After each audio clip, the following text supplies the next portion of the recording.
नमस्कार दोस्तों, मेरे YouTube channel mission India toppers में आप सभी का स्वागत है। और दोस्तों, आप लोगों के लिए बहुत बड़ी खुशखबरी जो अभी जल्दी मिलने वाली है और आप लोगों को अभी ज़्यादा इंतज़ार नहीं करना पड़ेगा, क्योंकि जैसा हम पहले सोच रहे थे वैसा कुछ नहीं है। पहले ये सोचते थे कि इसमें सरकार दोषी है, तो अभी गवर्नमेंट ने स्पष्ट कर दिया है। और ये देख आप सामने देख रहे हो कि राजस्थान सरकार कार्मिक विभाग का क्लियर लेटर है। तो कुल मिला के अब डिस्कशन ये निकला है कि जो भी गलती कर रहा है वो आरपीएससी की तानाशाही है, क्योंकि सरकार की इसमें कोई गलती नहीं है। सरकार ने स्पष्ट लेटर दे रखे हैं और सरकार ने हर चीज़ को बड़े थ्रूली समझाया है, फिर भी आरपीएससी है वो अपनी मन मर्जी कर रहा है। तो अभी जो भूतपूर्व सैनिक का जो मैटर फंसा हुआ है वो अभी 1 जुलाई को इनकी सुनवाई है, तो ये पक्का भी सॉल्व हो जाएगा, क्योंकि सरकार ने अपनी तरफ से सब कुछ क्लियर कर दिया है कि भाई हमारी तरफ से कोई गलती नहीं है। लेकिन आरपीएससी है वो बिल्कुल तानाशाह है और आरपीएससी अपनी मनमर्जी करती है। तो 29 मई को ये राजस्थान कार्मिक विभाग ने जो पत्र लिखा है, इसमें जो रिप्लाई दी है उसको मैं आपको पूरा बताऊंगा। तो अभी भूतपूर्व सैनिकों के जितने भी केस हैं वो सिर्फ और सिर्फ आरपीएससी की तानाशाही की वजह से ये अटके हुए हैं। और ये राजस्थान गवर्नमेंट ने, जो हमारे शासन सचिव है रोली सिंह जी, उन्होंने ये 29 मई का लेटर बना के दे दिया है। तो अब की जो नेक्स्ट सुनवाई होगी तो उसने सरकार अपना पक्ष रख दिया है और निदेशालय को भी बता दिया गया है कि आप पैरवी करें। तो दोस्तों, अभी आप लोगों के लिए सभी रास्ते खुलने वाले हैं, अभी आपको चिंता करने की कोई ज़रूरत नहीं है। और ये भर्ती अभी जल्दी आगे बढ़ने वाली है। अभी ज़्यादा से ज़्यादा 10-12 दिन का और इंतज़ार आप लोगों को करना पड़ेगा। जिसका आपने 2 साल तक इंतज़ार किया है वैसे ही आपको इंतज़ार करना पड़ेगा। तो ये आपके सामने पत्र में पढ़ के सुना रहा हूँ। तो ये प्रधान माध्यमिक शिक्षा प्रतियोगिता परीक्षा 2018 वरिष्ठ अध्यापक भर्ती 2018 में भूतपूर्व सैनिकों का परिपत्र दिनांक 16/8/16 एवं 22/8/19 के क्रम में नियोजन हेतु मार्गदर्शन बाबत। तो ये गवर्नमेंट ने गाइडलाइन जारी कर दी है, तो ये बहुत बड़ा मैटर है। तो मैं आप इसको पूरा पढ़ेंगे तो वीडियो बहुत बड़ा हो जाएगा। तो मैं खास चीज़ आपको बता देता हूँ कि ये जो 16/8/16 है, तो ये प्रधान अध्यापक भर्ती में जो 16/8/16 का लेटर है, इसके अंदर जो दोहरा लाभ है, दोहरा लाभ के अंतर्गत जो व्यक्ति पहले, जो भी भूतपूर्व सैनिक जिसने फॉर्म पहले भरा हुआ है और उसके बाद अगर वो कोई भर्ती में शामिल हो जाता है, तो जो पहले अप्लाई किया हुआ था वो उसको मतलब भूतपूर्व सैनिक का कोटा उसको मिलेगा। और जो जब ये 16/8/16 का लेटर हुआ जारी किया था, तो उसमें ये था कि भूतपूर्व सैनिक को एक बार ही इसका कोटे का लाभ मिलेगा। लेकिन बाद में जब प्रधान अध्यापक की भर्ती निकली तो इसमें ये हुआ कि आप जहाँ पे अनुभव की ज़रूरत है वहाँ पे भूतपूर्व सैनिक के लिए जो है उसको दोहरा लाभ मिलेगा। तो ये दोनों केस है वो कोर्ट में चले गए। आरपीएससी मतलब ये बिल्कुल स्पष्ट नहीं करना चाहती है, आरपीएससी कोई सुनवाई नहीं करती है, बिल्कुल तानाशाही करती है। और इसके चक्कर में भूतपूर्व सैनिक वो है वो कोर्ट में चले गए। अगर आरपीएससी चाहती तो ये बिल्कुल क्लियर बात थी, और जो लेटर में क्लियर लिखा हुआ है कि आपको ये फ़ायदा मिलेगा। तो ये वैसे ये लेटर है, इसका आप लोगों को मिल गया होगा, ज़्यादातर लोगों ने देख लिया होगा। तो ये प्रधान भर्ती के बारे में भी इन्होंने क्लियर किया है कि जहाँ पे अनुभव की ज़रूरत है वहाँ पे आप लोगों को कोटा का फ़ायदा मिलेगा। और अभी हम देखते हैं इसका आगे का प्रधान भर्ती का है, इसका मैं कुछ मैटर में आपको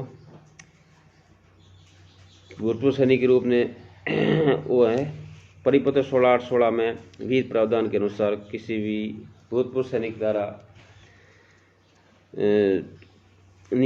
लोक के अनुसार किसी भूतपूर्व सैनिक द्वारा राज्य के अधीन किसी भी लोक सेवा में नियोजन स्वीकार कर लेने से वह भूतपूर्व सैनिक के रूप में अपनी प्रास्थिति खो देगा तथा वह अन्य किसी भी पद भले ही उसे स्वर्ग में उच्चतर प्रास्थिति पद हो की भर्ती में उसे भूतपूर्व सैनिक के आधार पर आरक्षण दे नहीं था, जैसे कि प्रधानाध्यापक पद।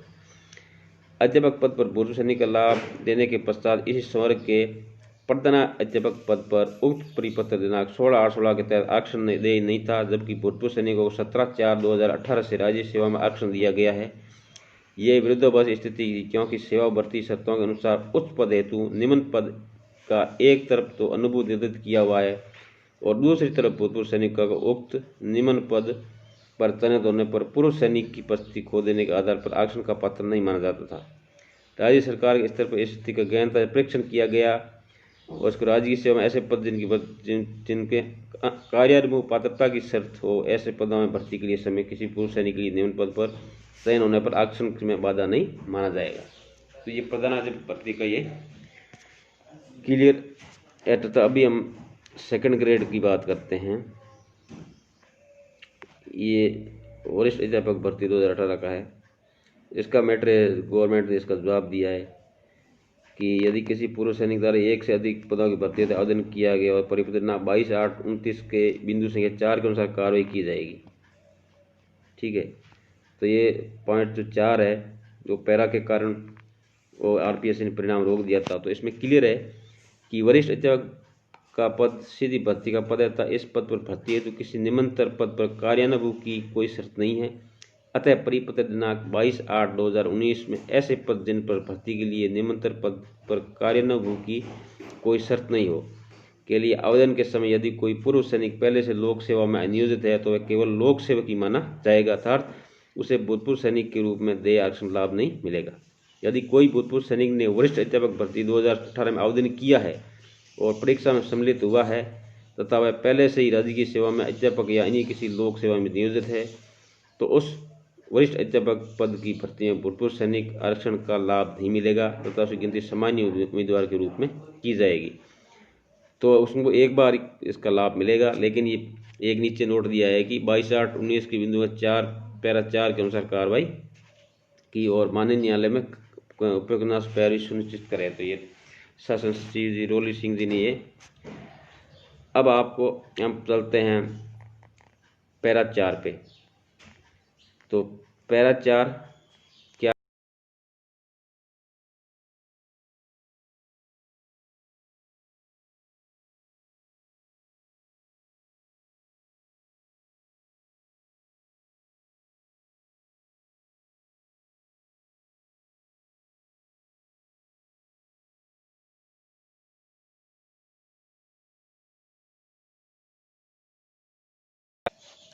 ये पैरा 4 है।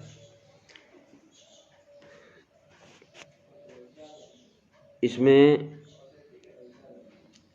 यदि कोई भूतपूर्व सैनिक आरक्षण का लाभ कर किसी एक लोक सेवा में पुनर्नियोजन स्वीकार करता था उसे पूर्व उन्हें अन्य किसी पद की भर्ती हेतु आवेदन प्रस्तुत किया है तो उसे अपने सेवा नियंत्रण अधिकारी को ऐसे किए हुए आवेदनों की दिनांक बार पूर्ण सूचना स्व घोषणा कारीगरण के साथ ही प्रस्तुत कर देने की स्थिति में ऐसे कारीगरण में पूर्व किए गए आवेदनों के संबंध में भूतपूर्व सैनिक के रूप में आरक्षण का लाभ देय होगा।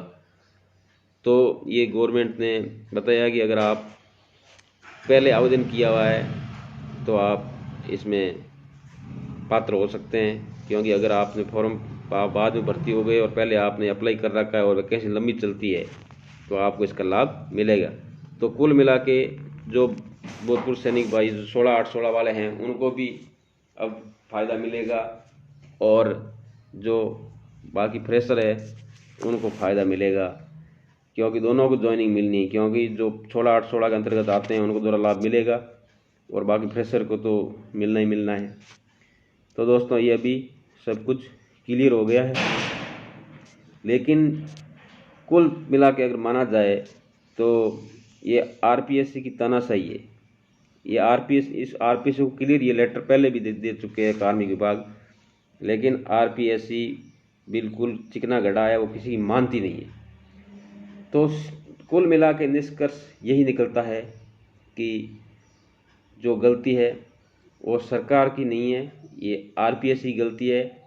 और जब ये केस मैटर सॉल्व हो जाएगा तो मेरे हिसाब से आप लोगों को आरपीएससी के ऊपर मानहानि का आपको दवा ठोकना चाहिए, क्योंकि जब तक आरपीएससी पर दवा नहीं ठोकेंगे तब तक आरपीएससी मनमर्जी करती रहेगी। इसलिए सभी हम लोग इकट्ठा होके आरपीएससी के ऊपर हमारी कार्रवाई करेंगे और उस पर मानहानि का दावा और 9,322 परिवारों के ऊपर जो तलवार लटकाई आरपीएससी ने, उसका खामियाजा आरपीएससी को भुगतना पड़ेगा। धन्यवाद दोस्तों, आज वीडियो काफ़ी लंबा हो गया है। Thank you.